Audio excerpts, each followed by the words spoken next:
ನಮಸ್ಕಾರ.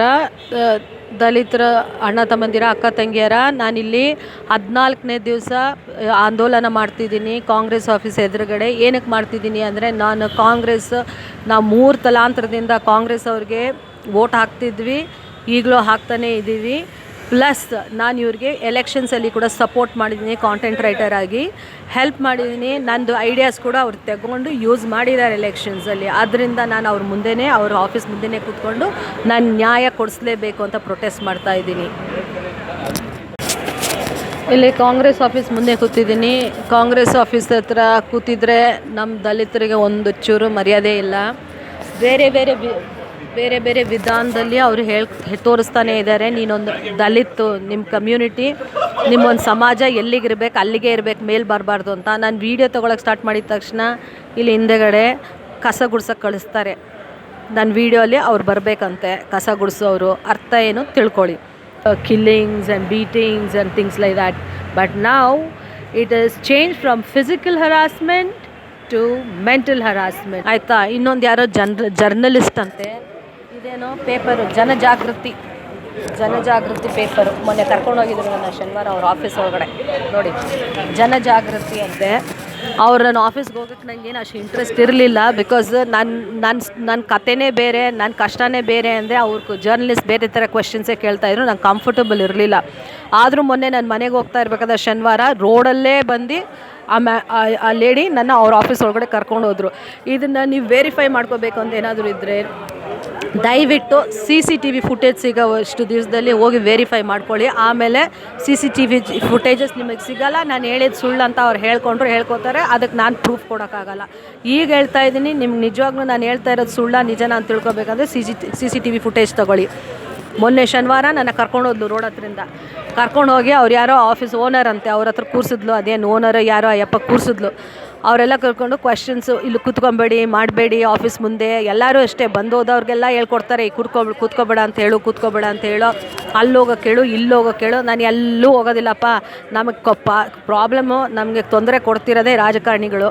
ಅವ್ರ ಹತ್ರ ನನಗೆ ಇದು ಸಲ್ಯೂಷನ್ ಬರಬೇಕು. ನನಗೆ ಎಲ್ಲ ಪ್ರಾಬ್ಲಮ್ ಸಾಲ್ವ್ ಆಗಬೇಕು. ಅದುವರೆಗೂ ನಾನು ಇಲ್ಲಿಂದ ಎದ್ದೋಗಲ್ಲ ಅಂತ ಇಲ್ಲೇ ಕೂತಿದ್ದೀನಿ. ಇದರಿಂದ ಎಬ್ಬರ್ಸೋಕ್ಕೆ ಸಾವಿರಾರು ಥರ ಇದು ತಲೆ ತುಂಬ ಉಪಯೋಗಿಸ್ಕೊಂಡು ತುಂಬ ಪ್ಲ್ಯಾನಿಂಗ್ ಮಾಡ್ಕೊಂಡು ಕೂತಿದ್ದಾರೆ ಇಲ್ಲಿ.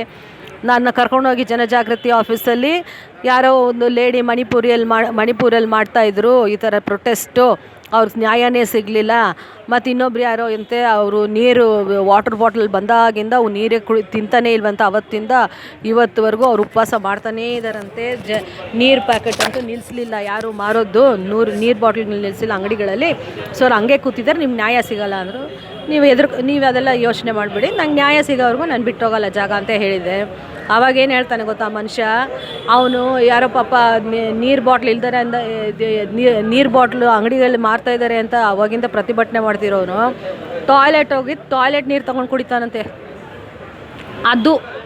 ಅದು ನಮ್ಮ ಸಮುದಾಯದ ಇದು. ಅವ್ರಿಗೆ ನಮ್ಮ ಸಮುದಾಯದ ಎಲ್ಲಿಗೆ ಬಿಲಾಂಗ್ ಮಾಡ್ತೀವಿ, ನೀವು ಎಲ್ಲಿರ್ತೀರ ನೋಡಿ, ನೀವು ಎಲ್ಲಿರ್ಬೇಕು ಅಲ್ಲಿರಬೇಕು ಅಂತ ಹೇಳ್ತಾನೆ ಅವನು. ಅದು ಟಾಯ್ಲೆಟ್ ನೀರು ಹೇಳ್ಬಿಟ್ಟು ಆ ಥರ ನಮ್ಮ ಸಮುದಾಯಕ್ಕೆ ತೋರಿಸ್ಕೊಡ್ತಾ ಇದ್ದಾರೆ. ನೀವು ಈ ಥರ, ನಾವು ಆ ಥರ ಅಂತ. ನಮ್ಮ ಸಮುದಾಯದವರು ಒಂದಾಗ್ದಲೇ ಅವ್ರ ಜೊತೆನೇ ಸೇರಿಕೊಂಡ್ರೆ ನಾವು ಹೇಗೆ ಗೆಲ್ತೀವ್ರಿ? ಇವತ್ತು ನನಗೆ ಹೇಳ್ತಾರೆ, ನಾಳೆ ನಿಮ್ಮ ಮಕ್ಕಳಿಗೆ ಹೇಳ್ತಾರೆ, ಆಮೇಲೆ ನಿಮ್ಮ ಮೊಮ್ಮಕ್ಕಳಿಗೆ ಹೇಳ್ತಾರೆ. ಈ ಥರನೇ ಮಕ್ಕಳು ಮರಿಮಕ್ಳಿಗೆ ಹೋಗ್ತಾನೆ ಇರುತ್ತೆ. ಒಗ್ಗಟ್ಟಾಗಿ ನಿಲ್ತಿಲ್ಲ ಅಂದರೆ ಇವ್ರದ್ದು ಈವಿಲ್ ಡೂಯಿಂಗ್ಸ್ ಇದೆಯಲ್ಲ, ಇವ್ರದ್ದು ಈ ಥರ ಎಲ್ಲ ಮಾಡೋ ಕೆಲಸಗಳು, ಕೆಟ್ಟ ಚಟಗಳು ಯಾವತ್ತೂ ಹೋಗಲ್ಲ. ನಾವು ಒಂದು ಗೂಡಿದ್ರೇ ಅವ್ರಿಗೆ ಹೆದರಿಕೆ ಬರೋದು. ಕರ್ನಾಟಕದಲ್ಲಿ ನಾವು ದಲಿತರೇ ಜಾಸ್ತಿ ಇರೋದು. ನಾವೇನಕ್ಕೆ ಎದುರ್ಕೊಂಡು? ವಿಜ್ಞಾನ ಗೊತ್ತಿಲ್ಲ. 4 ಬಿಲಿಯನ್ ಇಯರ್ಸ್ ಇಂದ ಇದು ಭೂಮಿಯಲ್ಲಿ ನೀನು ಟಾಯ್ಲೆಟ್ ಮಾಡ್ತೀಯ, ಅದೇ ನೀರು ಎವಾಪ್ರೇಟ್ ಹೋಗಿ ಮೇಲೆ ಹೋಗಿ ಅದೇ ಕಂಡೆನ್ಸ್ ಆಗಿ ಮತ್ತು ಅದೇ ಮಳೆಯಾಗಿ ಬೀಳುತ್ತೆ. ನೀನು ಅದೇ ಕುಡ್ದಿರೋದು. ಸೊ ನಮ್ಗೆ ಹೇಳ್ಕೊಡ್ಬೇಡ ಅದೆಲ್ಲ ಕತೆಗಳು. ಅದು ಇವಾಗೇನು 10-15 ವರ್ಷದಿಂದ ನೀನು ಫಿಲ್ಟರ್ಸ್ ಬಂದಿರಬೇಕು ಅಷ್ಟೇ. ಅದಕ್ಕೆ ಮುಂಚೆ ನೀನು, ನಿಮ್ಮ ತಾತ, ನಿಮ್ಮ ಅಜ್ಜಿ ಎಲ್ಲ ಕುಡ್ದಿದ್ದು ಅದೇ. ಅದಾದಮೇಲೆ ಗುಟ್ಟಳ್ಳಿ ಬಗ್ಗೆ ನಿಮ್ಮ ತಾತ ಎಲ್ಲಿ, ನಿಮ್ಮ ಅಜ್ಜಿ ಎಲ್ಲಿ ಅಂತ ಕೇಳ್ತಾ ಇದ್ದ. ನಮ್ಮ ತಾತ ಗುಟ್ಟಳ್ಳಿಲಿದ್ದರು ಅಂದರೆ ಅದು ಸ್ಲಮ್ ಏರಿಯಾ ಅಂತಾನೆ. ಅದು ಸ್ಲಮ್ ಏರಿಯಾನ ನಿನ್ಗೆ ಗೊತ್ತಾ? 50-60 ವರ್ಷ 70 ವರ್ಷದಲ್ಲಿ ಕರ್ನಾಟಕ ಹೆಂಗಿತ್ತು, ಇಂಡಿಯಾ ಎಲ್ಲಿತ್ತು ಅಂತ. 99% ಎಲ್ಲ ಸ್ಲಮ್ಮಲ್ಲೇ ಇದ್ದಿದ್ದು, ಎಲ್ಲರೂ ಗುಡ್ಸಲಲ್ಲೇ ಇದ್ದಿದ್ದು. ಇವರಿಗೆಲ್ಲ ಪಕ್ಕ ಮನೆಗಳಲ್ಲಿತ್ತು. ಈಗ ತಾನೇ ಒಂದು 30 ವರ್ಷದಿಂದ 20 ವರ್ಷದಿಂದ IT ಬಂದಮೇಲೆ ದೊಡ್ಡ ದೊಡ್ಡ ಬಂಗ್ಲಾ ಕೊಟ್ಕೊಂಡು ಒಂದು. ಸೊ ನಾನು ನಿಮ್ಗೆ ಏನು ಹೇಳೋಕ್ಕಿದ್ದೆ ಅಂದರೆ, ಮೊದಲೆಲ್ಲ ನಮ್ಮ ದಲಿತರನ್ನ ಚೆನ್ನಾಗಿ ಹೊಡೆದಾಕೋರು. ಈಗಲೂ ಹಳ್ಳಿಗಳಲ್ಲಿ ಚೆನ್ನಾಗಿ ಹೊಡಿತಾರೆ, ಬಾರಿಸ್ತಾರೆ, ಗಲಾಟೆ ಮಾಡ್ತಾರೆ, ಹಿಂಸೆ ಕೊಡ್ತಾರೆ, ದಾರುಣ್ಯ ಮಾಡ್ತಾರೆ, ಎಲ್ಲ ಕರೆಕ್ಟು. ಬೆಂಗಳೂರಲ್ಲಿ ಸ್ಟ್ರಾಟಜಿ ಚೇಂಜ್ ಆಗಿದೆ. ಇವಾಗ ಅವ್ರು ಮಾಡ್ತಾನೇ ಇದ್ದಾರೆ ನಮಗೆ, ಆದರೆ ವಿಧಾನ ಚೇಂಜ್ ಮಾಡ್ಕೊಂಡಿದ್ದಾರೆ. ಸಮಯಕ್ಕೆ ತಕ್ಕಂತೆ ಅವರು ನಡತೆ ಚೇಂಜ್ ಮಾಡಿಕೊಂಡು, ನಮ್ಗೆ ಅದೇ ಕಷ್ಟ ಇದೆ, ನಮಗೇನು ಚೇಂಜ್ ಆಗಿಲ್ಲ. ಅವರು ಬದಲಾಗಿದ್ದಾರೆ. ಅವರೂ ಸ್ವಲ್ಪ ದೊಡ್ಡ ದೊಡ್ಡ ಮನೆಗಳಿಗೆ ಹೋಗ್ಬಿಟ್ಟು ಈಗ ಆಮೇಲೆ ಒಳ್ಳೆ ಬಟ್ಟೆಗಳು ಹಾಕ್ಕೊಂಡು ಕಾರಲ್ಲಿ ತಿರುಗಾಡ್ಕೊಂಡು ಸೆಲ್ ಫೋನ್ ಇಟ್ಕೊಂಡು ಎಲ್ಲ ಮಾಡರ್ನ್, ಬಟ್ ತಲೆ ಮಾತ್ರ ಓಲ್ಡ್, ಸೇಮ್ ಥಿಂಗ್. ಆದರೆ ನಾವು ಸ್ವಲ್ಪ ಓದಿದ್ದೀವಿ, ಎಲ್ಲ ಮಾಡಿದ್ದೀವಿ, ಬಟ್ ನಮ್ಮನ್ನೇ ಹೆಂಗೆ ಅಟ್ಯಾಕ್ ಮಾಡ್ತಿದ್ದಾರೆ ಅಂದರೆ, ನಮ್ಮನ್ನ ಒಂದು ಗೂಡಕ್ಕೆ ಬಿಡ್ತಾ ಇಲ್ಲ. ನಮ್ಮನ್ನೆಲ್ಲ ಏನಾದರೂ ಒಂದು ಹೇಳಿ ಬೇರೆ ಮಾಡ್ತಾರೆ. ಫಸ್ಟ್ ಅವ್ರ ಸ್ಟ್ರಾಟಜಿ ನಮ್ಮನ್ನ ಒಂದಾಗಕ್ಕೆ ಬಿಡೋದಿಲ್ಲ. ನೀವು ನೋಡ್ತಾ ಇರಿ, ನೀವು ಅಬ್ಸರ್ವ್ ಮಾಡ್ಕೊಳ್ಳಿ. ನನ್ನ ಕೇಸಲ್ಲಿ ಅಂತ ಅಂದ್ಕೊಳ್ಬೇಡಿ, ನಾನು ಇವತ್ತು ಇರ್ತೀನಿ, ನಾಳೆ ಹೋಗ್ತೀನಿ, ಇಲ್ಲ ನಾಳೆ ನಾನು ಜಯಿಸ್ತೀನಿ, ಎಲ್ಲ ದೇವ್ರ ಕೈಯಲ್ಲಿದೆ, ನನ್ನ ಕೈಯಲ್ಲಿಲ್ಲ. ಬಟ್ ನೀವು ದಯವಿಟ್ಟು ಯಾವತ್ತು ಬೇರೆಯವ್ರು ಹೇಳೋದು ಕೇಳಬೇಡಿ, ಅವರು ಮಾಡೋದು ಅಬ್ಸರ್ವ್ ಮಾಡಿ. ಯಾವಾಗಲೂ ಅವ್ರು ಏನು ಮಾಡ್ತಾರೆ, ಅವ್ರು ಹೇಳೋದು ಒಂದಿರುತ್ತೆ, ಅವ್ರು ಮಾಡೋದೇ ಒಂದಿರುತ್ತೆ. ನೀವು ಯಾವಾಗಲೂ ಅಬ್ಸರ್ವ್ ಮಾಡಬೇಕು, ಅವ್ರು ಏನು ಮಾಡ್ತಾರೆ. ನೀವು ನೋಡ್ತಾ ಇರಿ, ಎಲ್ಲ ಮುದ್ದಾಗೆ ಸ್ವೀಟಾಗಿ ಮಾತಾಡ್ತಾರೆ. ಅಪ್ಪ ಸಿಹಿನೇ, ಬಾಯಲ್ಲಿ ಬರೋದೆಲ್ಲ ಸಕ್ಕರೆನೇ, ಮನಸ್ಸಲ್ಲಿರೋದು ಬರೀ ವಿಷ, ಕಹಿ. ಅರ್ಥ ಆಯ್ತಾ? ನೀವು ನೋಡ್ತಾ ಇರಿ, ಅವ್ರು ಮಾತಾಡೋದು ಚೆನ್ನಾಗಿದ್ರು ಹೆಂಗೋ ನಿಮ್ಗೆ ಗೊತ್ತಿರೋ ಬೇರೆಯವರೆಲ್ಲ ಸ್ವಲ್ಪ ಬೇರೆ ಆಗ್ತೀರಾ. ನಿಮ್ಮ ಮಧ್ಯದಲ್ಲಿ ಏನಾದರೂ ಒಂದು ಇದು ಬರುತ್ತೆ, ಡಿಫ್ರೆನ್ಸಸ್ ಬರುತ್ತೆ, ನಿಮಗೆ ಅವಲ್ಲಿ ಬೇರೆ ಆಗ್ತೀರಾ. ಆಯಿತಾ? ನೀವು ಬೇರೆ ಆದಮೇಲೆ ನಿಮ್ಮ ಫ್ಯಾಮ್ಲಿನ ಅಟ್ಯಾಕ್ ಮಾಡ್ತಾರೆ. ಅವ್ರಿಗೇನು ಬೇಕೋ ಅವ್ರು ನಿಮ್ಮನ್ನ ಕೇಳ್ತಾರೆ. ನೀವು ಒಬ್ಬರೇ ಇರ್ತೀರಾ, ಫೈಟ್ ಮಾಡೋಕ್ಕಾಗಲ್ಲ, ನಿಮ್ಮ ಸಮುದಾಯ ಇಲ್ಲ ನಿಮ್ಮ ಹಿಂದೆಗಡೆ. ಏನು ಮಾಡ್ತೀರಾ? ಜನರಲಿ ಅಯ್ಯೋ ಸಮಾಜ ಹೇಳ್ದಂಗೆ ಹೋಗ್ಕೊಂಬಿಡೋಣಪ್ಪ, ಇಲ್ಲಾಂತ ತಲೆನೋವು, ಇವ್ರ ಜೊತೆಲ್ಲ ಫೈಟ್ ಮಾಡಿದ್ರೆ ಕೊಲೆನೂ ಮಾಡಿಬಿಡ್ತಾರೆ ಅಂತ ಎಲ್ಲ ಸೈನ್ ಮಾಡೋದಾಗಲಿ.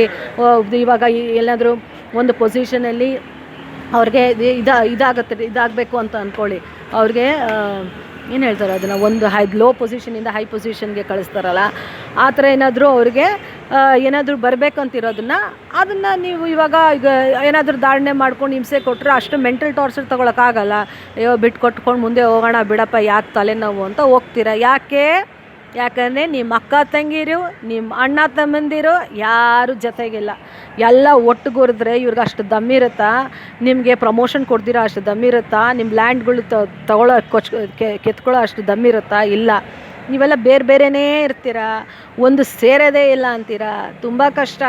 ಬಟ್ ನಾನು ಎಷ್ಟು ದಿವಸ ಅಂತ ಕಾಯಲಿ, ನೀವೆಲ್ಲ ಒಟ್ಟುಗೂಡಿ ನಾನು ಹಿಂದೆ ಬಂದು ನಂಗೆ ಸಪೋರ್ಟ್ ಮಾಡ್ತೀರಾ ಅಂತ ನನಗೇನು ಆ ಥರ ನನಗೇನು ಇದಿಲ್ಲ, ಹೋಪ್ ಇಲ್ಲ. ಯಾಕಂದರೆ ನಮ್ಮ ಸಮುದಾಯ ಹಂಗೆ ಆಗ್ಬಿಟ್ಟಿದೆ. ಈಗಲೂ ನೋಡ್ರಿ, ದಲಿತರು ಬಂದುಬಿಟ್ರು ಕಾಂಗ್ರೆಸ್ ಆಫೀಸಿಂದ ಬಂದುಬಿಟ್ಟು, ಇಲ್ಲಿ ಕೂತ್ಕೋಬಾರ್ದು, ನೀವು ಮಾಡ್ತಿರೋದು ತಪ್ಪು ಅಂತ ಜೋರಾಗಿ ಒಳಗೆ ಕೇಳಿಸೋ ಥರ, ಯಾರಿಗೆ? ಅವ್ರ ಸಾಹೇಬ್ರುಗಳಿಗೆ ಕೇಳಿಸ್ಬೇಕಂತ. ಅವಾಗ ಇವ್ರಿಗೇನೋ ಒಂದು ಅವ್ರ ಮುಂದೆ ಇವ್ರ ಮೇಲೆ ಹಾಕೊಳ್ಳೋದಕ್ಕೆ ನನ್ನ ಕೆಳಗೆ ಹಾಕ್ತಾರೆ. ಇದು ನಮ್ಮ ದಲಿತರು. ಒಬ್ಬರ ಮೇಲೆ ಬರಬೇಕಂದ್ರೆ ಇನ್ನೊಬ್ಬನ ಕೆಳಗೆ ಬಿಸಾಕೋದಲ್ಲ ರೀ. ನಮ್ಮ ಜೊತೆ ಕೈಯಲ್ಲಿ ಕೈ ಹಿಡ್ಕೊಂಡು ನಡೀರಿ. ನನಗೆ ನ್ಯಾಯ ಸಿಕ್ತಂದರೆ ಸ್ಟ್ರಾಂಗ್ ಆಗೋದು ನೀವು, ನಾಳೆ ಸ್ಟ್ರಾಂಗ್ ಲೀಡರ್ ಆಗೋದು. ನನಗೆ ಕೆಳಗೆ ಹಾಕ್ಬಿಟ್ರೆ ನಾಳೆ ನಿಮ್ಮನ್ನು ತುಳಿಯೋದೇ ಅವರು, ಯಾರನ್ನ ಬಿಡೋಲ್ಲ ಅವರು. ಮತ್ತು ಇಲ್ಲಿ ಬಂದುಬಿಟ್ಟು ಇವಾಗ KC ಚಂದ್ರಶೇಖರ್ ಸರ್ ಅವ್ರು ಹೋಗ್ತಾಯಿದ್ರು, ಇವರೋ ವರ್ಕಿಂಗ್ ಪ್ರೆಸಿಡೆಂಟ್ ಅಂತೆ. ಅವ್ರ ಹಿಂದೆನೇ ಓಡೋಗ್ಬಿಟ್ಟು ಫುಲ್ ಏನು ಕಾರ್ಗೆ ಹಂಗೆ ಅಂಟ್ಕೊಂಡ್ಬಿಟ್ಟು ಮಾತಾಡಿದ್ದು. ನನ್ನ ಇಲ್ಲಿಂದ ಎದ್ದೋಗು ಅಂತ ನನಗೆ ಹೇಳ್ತಾರೆ. ನಾನು ಎದ್ದೋಗಲ್ಲ.